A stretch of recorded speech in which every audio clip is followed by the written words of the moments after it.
I think over the last sort of 2 years, he's shown his ability, especially at that number 5, 6, 7 role. That's a role within T20 cricket that's so sought after in the world now. There's not a huge amount of people who has that ability around the world. So the form that he's been in over the last couple of years has been outstanding as well. So he's someone who just continues to get better and has had a lot of exposure to different conditions, I think, which is really helpful as well. But yeah, his power, first and foremost, is really impressive. But the overall package, with some handy off spin overs and good in the field. Is that where you see him slotting in that 5, 6, 7 position? I think that would be consistent with where he's played over the last couple of years. He's become really consistent in that role, which is really tough to do for a finisher type player, a power hitter. So yeah, I think that would be the role. I think there's plenty of flexibility in our squad though, which is really important when you've got guys who have moved around the order a little bit. So yeah, there's plenty of options there, which is nice. How close was Playing in home conditions obviously has its advantages. It makes a tournament probably a little bit more comfortable in terms of where you're playing. Most guys would have played there a lot. So I think the competition as it is, the structure that it is, going group stages into a semi-final knockout, it's really brutal. So I think you have to win those close games. You have to be prepared to be aggressive and take the game on and put the opposition under so much pressure. But yeah, there's high risk, high reward in T20 cricket, and if you get it wrong, we saw last year South Africa won 4 games in the group and didn't make it through. So that's how brutal it can be at times. So you have to be mindful of run rate and things like that throughout the tournament as well. If you get into a position where you can win well, it's not to take them opportunities for granted, because that can come back and bite you if you don't. So it'll be a really even tournament. The wickets will be good, no doubt. There's some serious teams around the world. Yeah, I think we're pretty settled with how we want to play and the structure of the side that we've been playing over the last sort of 18 months. I think the only real change is if we play two frontline spinners in Zampa and Agar, and then using Maxwell as one of the all-rounders to fill that fifth bowler role.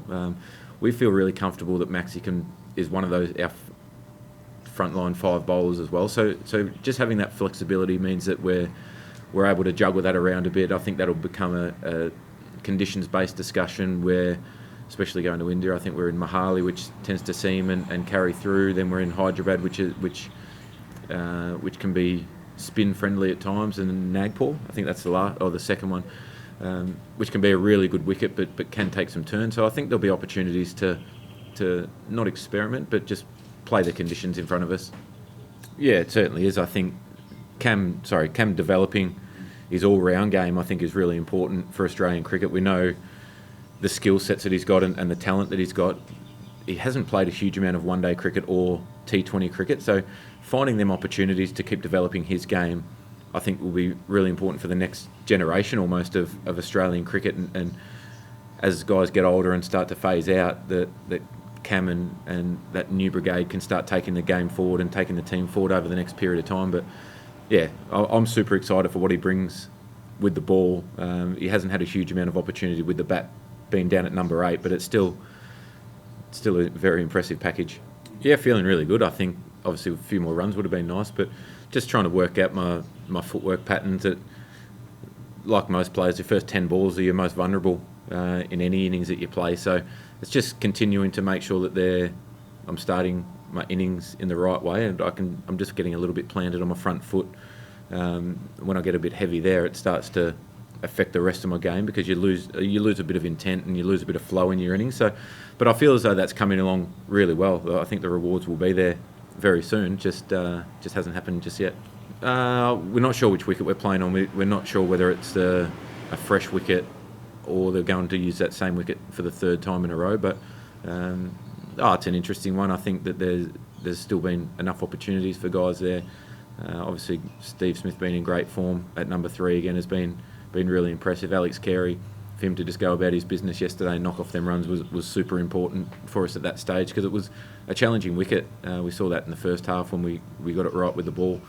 So I think it just comes down to what we see in the wicket when we have a look at it tomorrow and reassess from there.